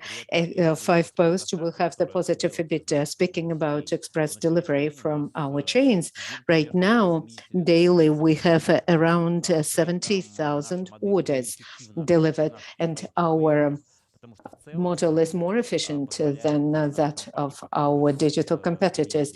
And our company increases the EBITDA, as you know. And next year, we'll also pilot and further roll out our Chizhik hard discount. Thank you very much. And the next question is to you, and it is about how we view our position in the online segment, given the tough competition, and there are a lot of strong and well-financed players. We're sticking to the goal of taking 20% of the grocery market. Are we going to step up investments? And are we planning an IPO of digital businesses? And when exactly? A lot of questions coming in one. Now let's start step by step. Now, how do we view it? We believe that we are the company that is one of the leaders of this market. And since the market itself is quite small, it is just 2% of the total food market, but it is growing at a 3-digit pace, probably comparing the positions of the top 3-4 companies is not so important. It's important that we are among them, and we are also growing at a 3-digit pace. As we said at the beginning, we target to stay among the leaders, and long term, within the next 5 years, we also adhere to the target of being one of the market leaders. As to the other players, Igor here mentioned that the competition is tough, and they live in somewhat different conditions, also financially, but that's where we see the advantage. We have a strong infrastructure and an efficient operating model. I believe right now we are probably one of the only players that has implemented the program of express delivery from our stores. We have a very high quality of pick up and high utilization rate of couriers. We know how to play there long term and how to achieve sustainable result. during several years, and will definitely do that. As to the market share of 20%, the guidance for the whole market has changed, and it has increased multifold almost, and definitely we adhere to the guidance about the share in our revenue. As to our growth, it will depend on the market itself, as well as the decisions we make on the partnerships, but the scenario of 20% of the market is also there. As to planning the investments and the IPO, like we said, we are not going to invest just to participate in all the segments. You know, when I was speaking, I mentioned the marketplaces. We do not want to participate in the race of marketplaces, but we will continue investing in the development of our digital channels. That's number one. And number two, as to the IPO, again, it's very important to understand what this question is about. We have 5 posts.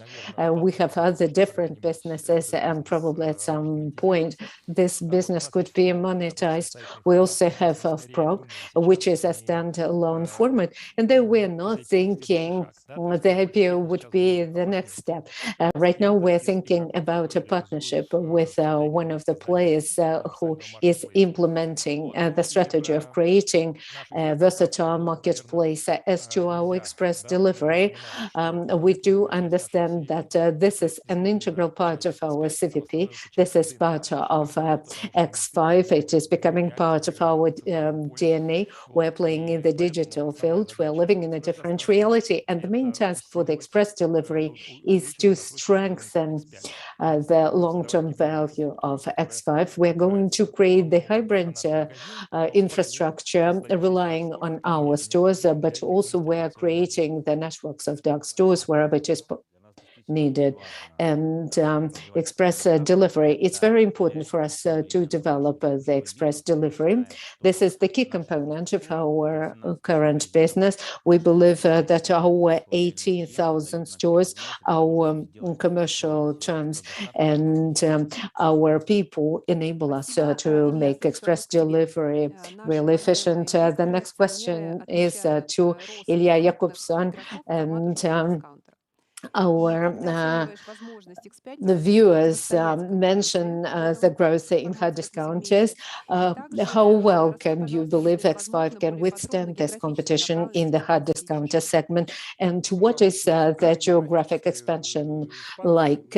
Let's start with the geographic footprint. In the next 2 years, we hope to be in all the cities of Russia above 1 million, and apart from those where we can no further develop because of the federal tax authority, antitrust authority limitations, but we are planning to be in 10 to 12 regions, and we are well posed to become one of the market leaders. The rest is about execution.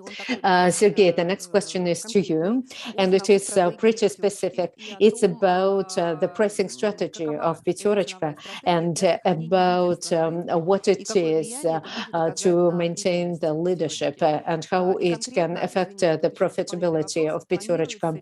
And specifically, are you going to invest in prices in the next few quarters? Let's start with the second question. Right now, we see that we do not really need to invest in prices in Q4, but the situation might change because of the market dynamics and because of the anti-COVID-19 measures.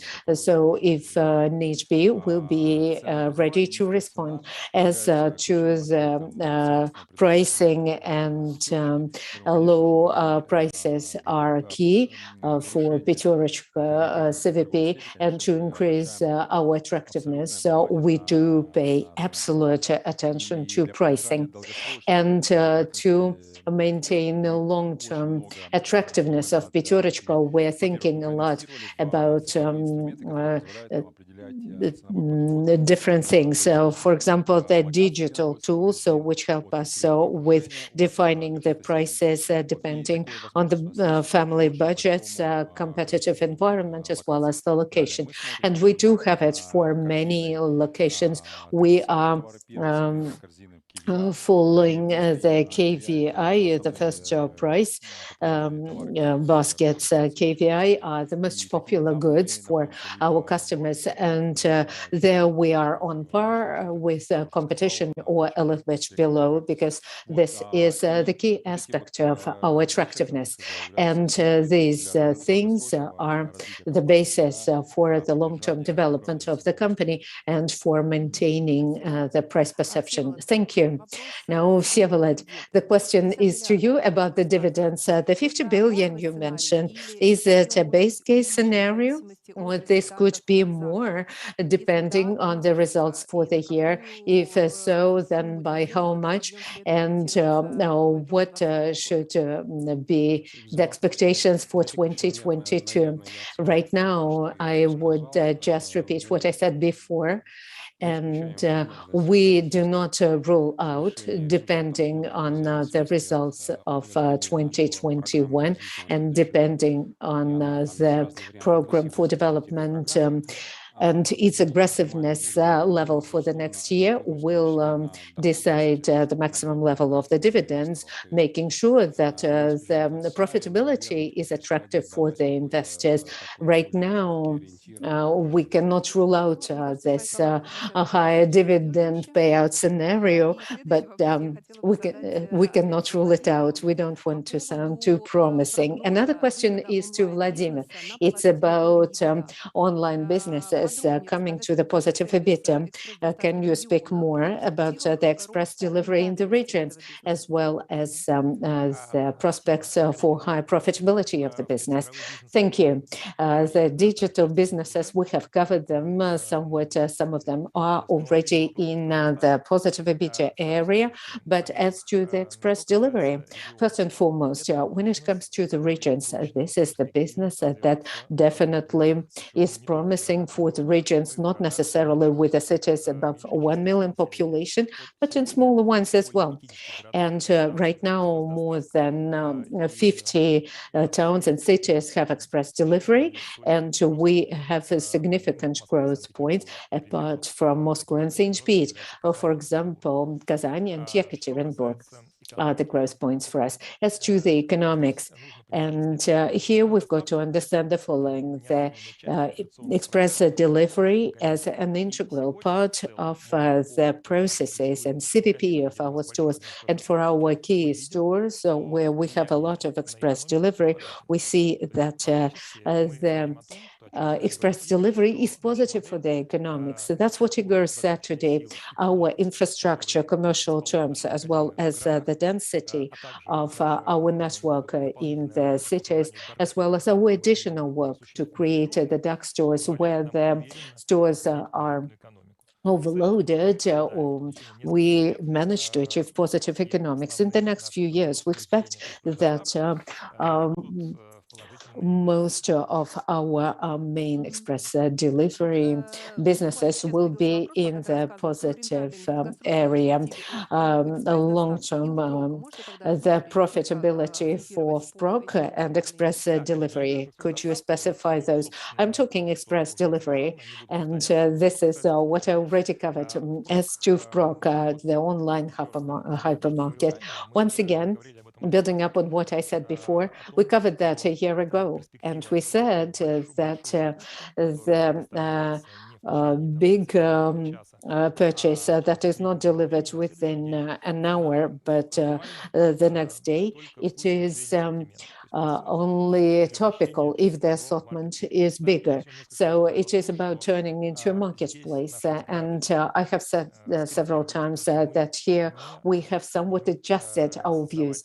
We are not going to create a marketplace. We are looking at a partnership with those who will create that, and Frog could be complementary to their business. In our models, we do understand how in the partnership with a marketplace, Frog could be efficient, and the specific economic parameters will depend on the parameters of the partnership, and we are currently in talks.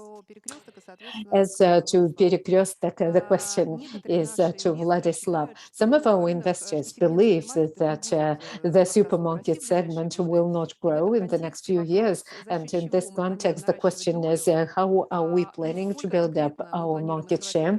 And how many supermarkets do we expect to open in the next 2 or 3 years? What is a midterm and long-term forecast in terms of the store fleet? Let's start with the number.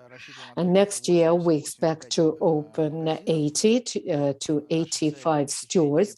And our goal is to grow in the next 3 years in sales by 10-12%. And based on this, we are going to look at the new stores. As I said, we're going to work with sales density per square meters, which will allow us to have bigger turnover in investments. Speaking about supermarket market, I think that possibly, indeed, under the circumstances, it is difficult for supermarkets to directly grow, but there are a lot of other opportunities how they can develop.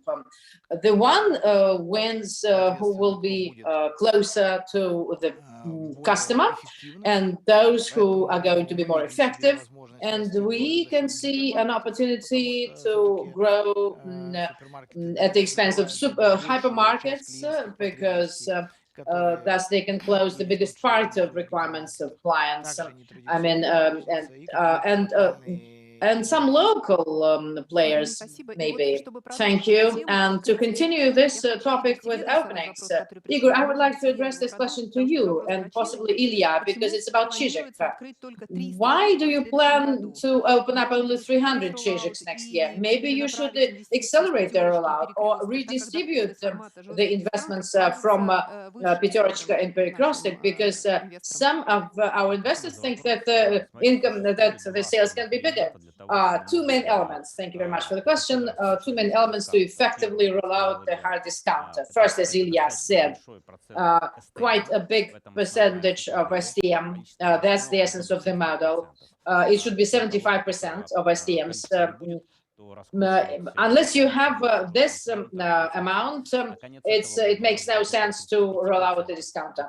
We are going to have about 35% at the end of this year. End of next year, we are going to have about 70%. So the full-fledged hard discounter rollout will be possible when we will have about 70%. So the second reason as to how we are going to enter the biggest cities, we have to create our own logistical chain for Chizhiks.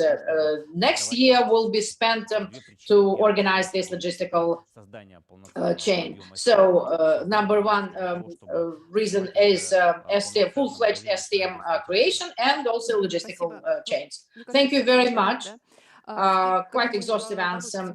Vladimir, question to you about one of our neighbors, about our plans to, about X5 Bank. Colleagues, maybe I will give you some more information about what was not said in the presentation. Importantly, X5 Bank is a project we create in partnership with Alpha Bank. And this is not a full-fledged credit organization, but a technological platform, a front with its own, of course, product initiative and management. It's a separate organization with a separate management, which will embed the banking and financial services into the X5 digital and in-store platform. The objective there today is, as I said, but I will repeat that payments and maybe requirements of loans. It's an inseparable part of all of our clients. And everybody needs financial and banking services. And our objective is that we know, and we know how, with the account of the competences we totally have in our group and Alpha Bank. We know how to offer the convenient and good banking and financial services in exchange to their loyalty to our chains, retailers. That's the essence of the project. So speaking about the terms of the project, we are planning before the end of this year to start the first, to launch first projects. And as a result of those pilots in 2022, to make up the final vision to start systemically develop it on the base of X5. Right away, another question to you about additional innovations that we are planning to introduce for offline business.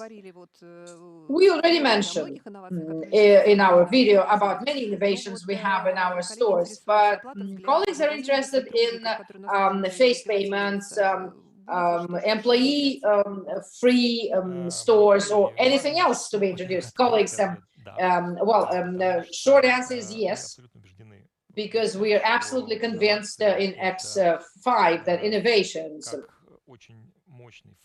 as a very powerful client experience factor and very serious element of our strategy to increase efficiency. And indeed, we have a dream, or maybe an outlook. We really want at some point to be able to come to our stores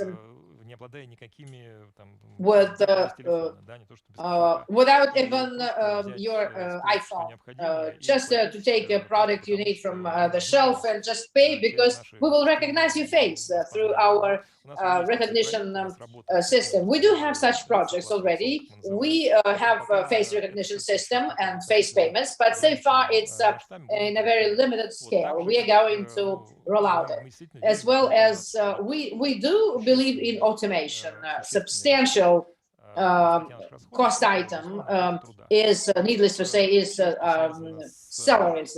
Whatever is related to an opportunity to automate a process, self-service cash desks, you saw in the video, automation of fake processes and other processes not related with servicing. Of course, we are continuing thinking about that. And I would again say that we do believe that the number of people in our stores, I mean the staff, first of all, we're going to reduce it, and the people will really create value. Talking and communicating with clients, monitoring the appearance of the shelves, somehow help our customers to choose. But other routine work at the cash desk and control and orders, everything will be fully automated. And we have a very clear-cut concept in our head. And in the coming year or two, we are going to talk about new innovations we're going to introduce in our chain. We have innovation laboratory where we really pilot and review a big number of innovations, but we scale only those and roll out only those products which, as we realize that the costs and investments into capex to introduce them will be paid back, and OPEX will be reduced. For instance, self-service cash desk is quite effective because we can see right away that OPEX reduced in the store. Right away, a question to Sergei and Vladislav about self-service cash desks. How much, how do you evaluate this effect, whether it facilitates lost growth? Any issues about that? Even all those new cash desks. And Pyaterochka and Perekrestok and Ilya, question, are you going to introduce such things in hard discounter? Well, first of all, self-service cash desks are installed in about 35% of our stores. And we can see quite a serious improvement of productivity in those stores. And to a large extent, The idea was to cover more and more stores with this kind of cash desks, which will increase productivity. Then the methodology that we showed yesterday, and I mentioned today several times, Express Scan, for instance, a system which allows the guests to pay their purchases without using cashiers or cash desks, just using their mobile phones and application. This is going to be installed in 1,000 of stores, so we're going to roll out next year. And also, those initiatives, one of the many we are introducing and implementing in our stores, are aimed at increasing productivity, as a result, the efficiency. Perekrestok, I would add, yes, not much, but still, self-service cash desk allows us, first of all, to save on well, if you have 6 cash, we will need only 1 cashier. Well, of course, there were issues with theft. Maybe self-service cash desk, of course, will have more theft than through traditional cash desk, but that's not a critical number, because totally it's still more profitable than keep cashiers behind the cash desks. I agree with Sergei that the popularity of self-cash servicing is gathering momentum. All the smaller checks are processed by those things, and we have stores where the total share is more than 50% of such self-service. Some smaller stores, not very big stores, of course, with not a very big average check. And also self-service is used by people who buy ready-to-eat food or coffee and something like that. And I'm sure that the future is for those self-service cash desks. So we are fine-tuning those cash desks. The software that will show that, for instance, someone pays a small sum or just imitated payment, and this will be shown. So self-service is very effective in this way. Ilya, well, for the year, we've been piloting in 4 of our stores, and this week we disassembled it in the last one. Main reasons: Chizhik are smaller shops, and so choosing between or selecting between physical service or automatic or self-service, well, of course, physical is 4 times cheaper. The second reason, even more important, is theft, because staff lists of bigger stores have controllers, those who will monitor, or security people. In Chizhik's, we cannot afford to have a designated person. So theft, of course, is quite serious.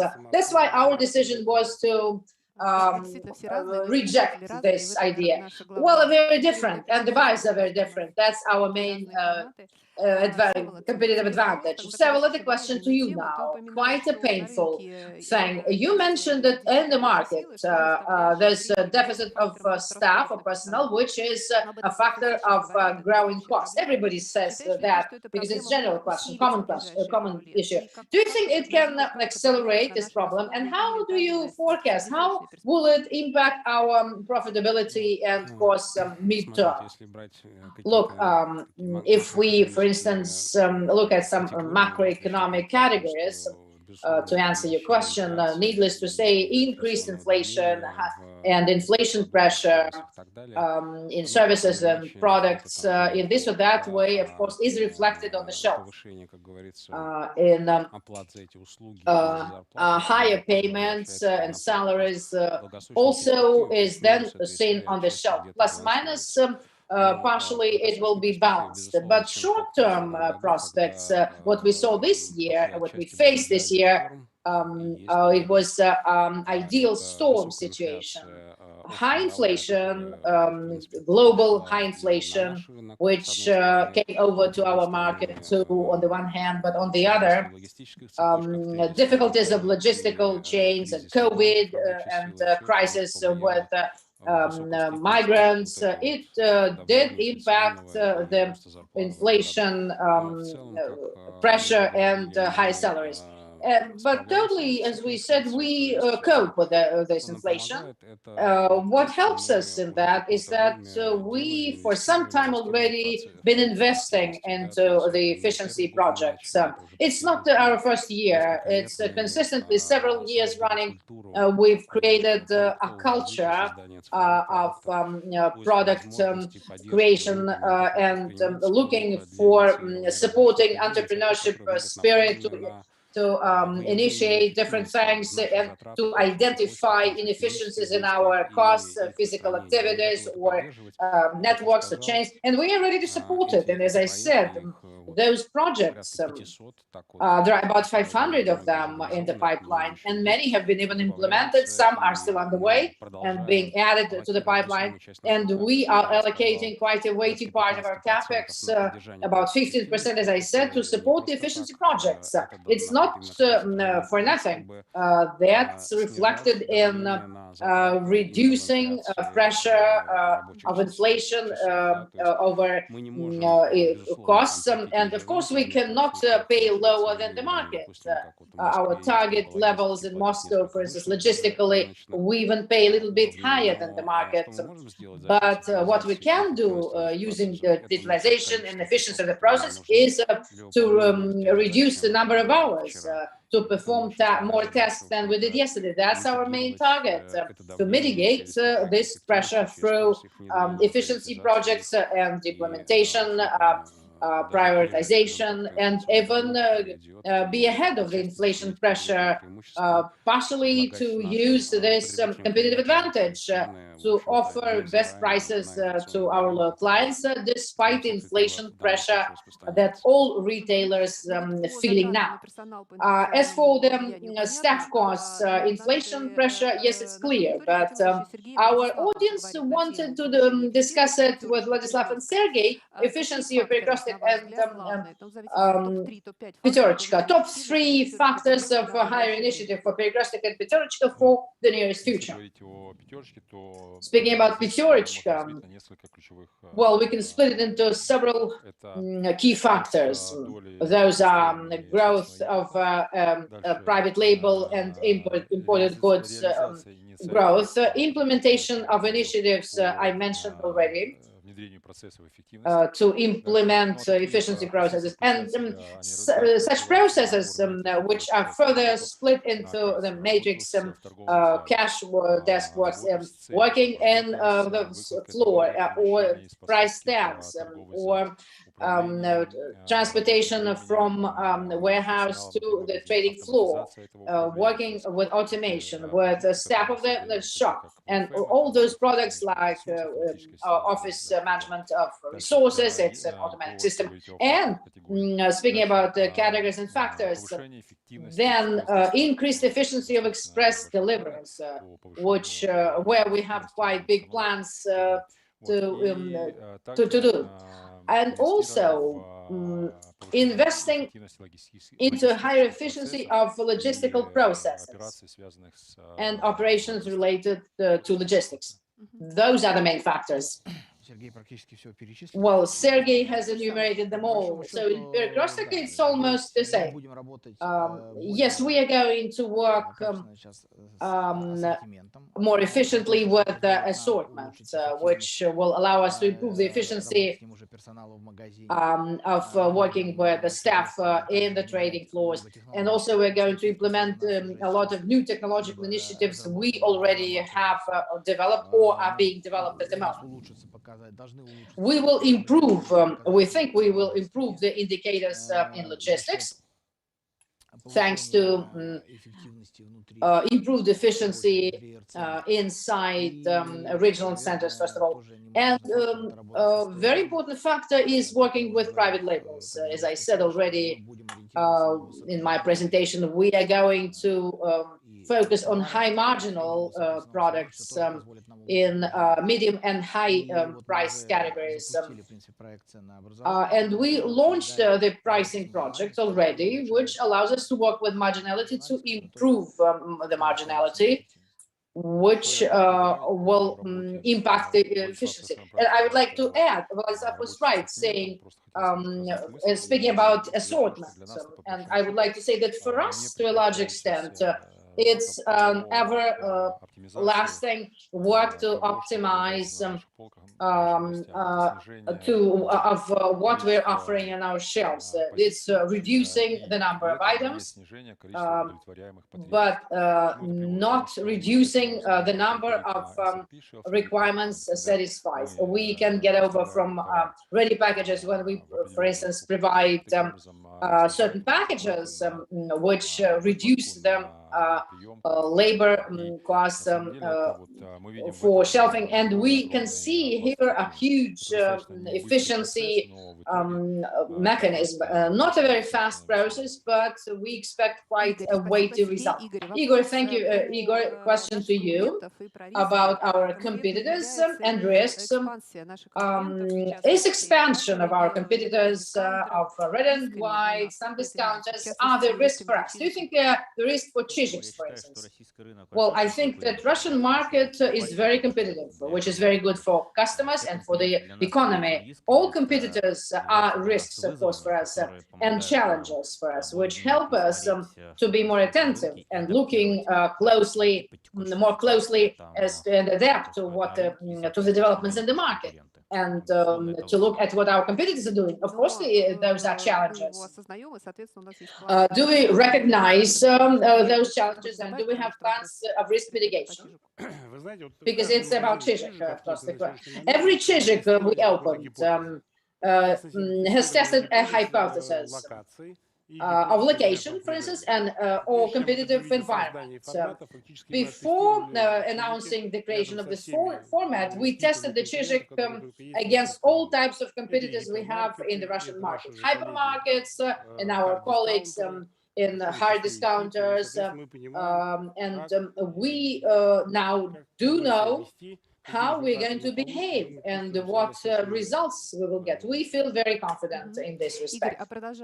Igor, continuing this thing, maybe not exactly this topic, but about major M&A deals you mentioned in the market. Are you planning in X5 some major deals, and what's your attitude to them?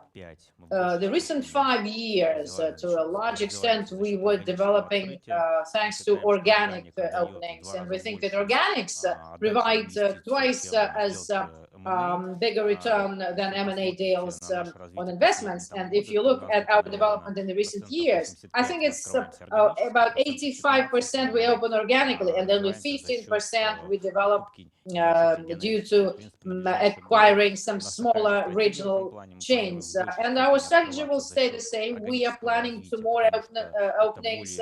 To have more openings thanks to organics, because that's bigger return on capital. And in the regions, that's exactly what we are going to do, to review some smaller chains from 15 to 100 shops if their locations are good. Our strategy is unchanged, mostly organics. Vsevolod, couple of questions to you. What are the plans to reduce capex? If we can speak about a reduction. Yes, we are aiming at reducing in relative terms against sales. And as I briefly already mentioned in my presentation, there are several areas. On the one hand, needless to say, the main our capital investments go to Pyaterochka and Perekrestok as our mature businesses, and our objective next 3 years to substantially increase efficiency of those investments. On the one hand, that means optimization of development of our CVP, which is aimed at, conditionally speaking, at optimally solve three things. Number one is highlights, second, minimal OPEX, and third, minimal CAPEX. So that's the triangle we are where we are fine-tuning our balance in. And needless to say, it impacts substantially on investments we are making into opening new stores. Our objective there is to reduce Pyaterochka is the lion's part of annual openings. About 1,500 of new stores are opened together with refurbishments to reduce down to 30% the cost of average cost of opening. The second element is to support our chain and the refurbishments we currently been doing up until now to fully reconstruct it, closing it first, and erase and rebuild, which sometimes more expensive than to open up a new stores. And we should remember it. We now got over to by phase or by chain development of new openings, which allows us to get over from into 5 to 7 years refurbishment, and for one big one-off capex and loss of sales, because you have to close the store, and so you lose the sales. So to exchange it into by chain, by elements closing, when depending on the traffic, for instance, you close this or that section of the store, and needless to say, you are changing or not changing, or maybe postpone this replacement. So that's the second. There's about 20% reduction of capex in our chains due to this factor, and totally, as I said, increased efficiency in logistics. We're going to review options, not mostly of buying vehicles, because we have quite a big number of vehicles, about 5,000 units already. And with expansion and growth, it will require replacement and buying new vehicles, which will mean billions. We are working closely with our partners, logistical providers, to jointly in regional centers,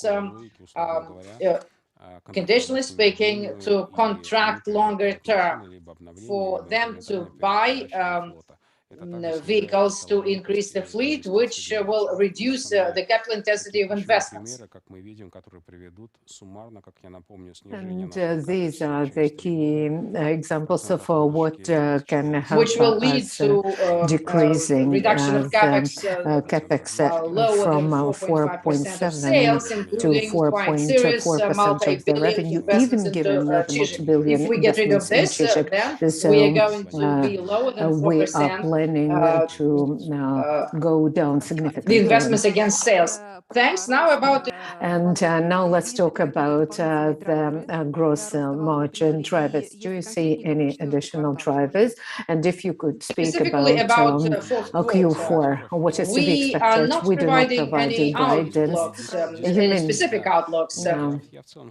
And generally speaking, I would say that the drivers for the gross margin that we see there, on the one hand, those are the drivers of the projects of digitalization. Digital projects that partially are already there. That's a good gross margin, but from the weather conditions or the good assortment mix, which helps us with the gross margin, commercial margin. But the effect of dynamic pricing or the replenishment, assortment management, those are the digital component in which we have invested seriously over the past 2 years, and they help this margin, and partially they are our competitive advantage, and they also decrease our shrinkage.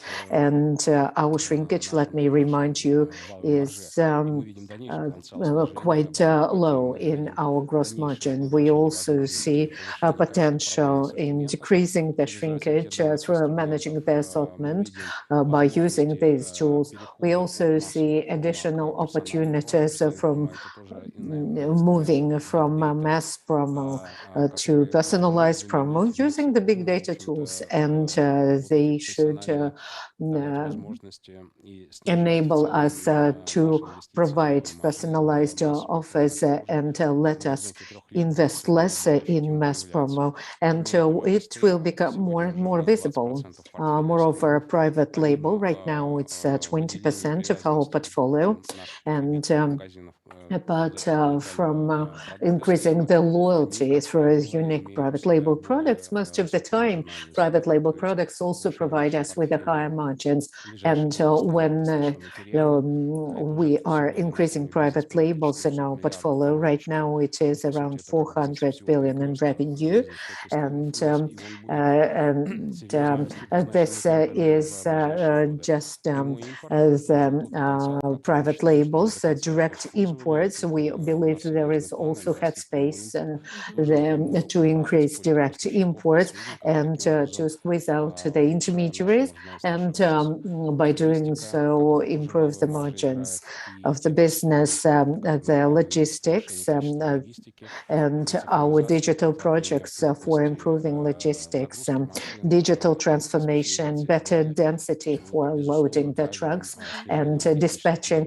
Those are the drivers for cutting logistics costs that can help us with gross margin increase, and part of the savings will be invested in the prices to support loyalty, to attract new customers and to keep the price perception leadership. And now a somewhat separate topic, a question to Igor or Vladimir. It's about много лосося, a lot of salmon. It is the dark kitchen segment. What are the results? How do you view them? What are the plans for the segment? Is it enough to have just this brand, много лосося, a lot of salmon?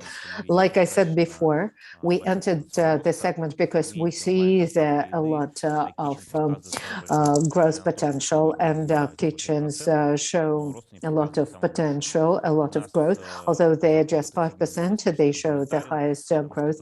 This was a complementary business for us that's ready to eat, and in Perekrestok it is growing 25% ready to eat year on year. We are planning further expansion. We are happy with how it operates, and we are entering St. Pete, planning other cities above 1 million, and right now our task is to achieve positive unit economics in Moscow, and by 2024 it should achieve positive EBIT. The average ticket is good. They're in the average price segment. The average ticket is 1,800 rubles, and we are also thinking about having a more mass brand using their base. And if I could add, like in other cases, we did not just acquire the business in a promising segment, but this M&A was about a strong team and competences that we use in other businesses.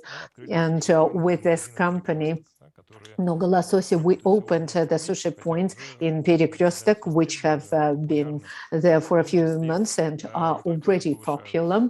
And not only do they improve the customer experience, but they also generate traffic. Okay, and probably the last question. We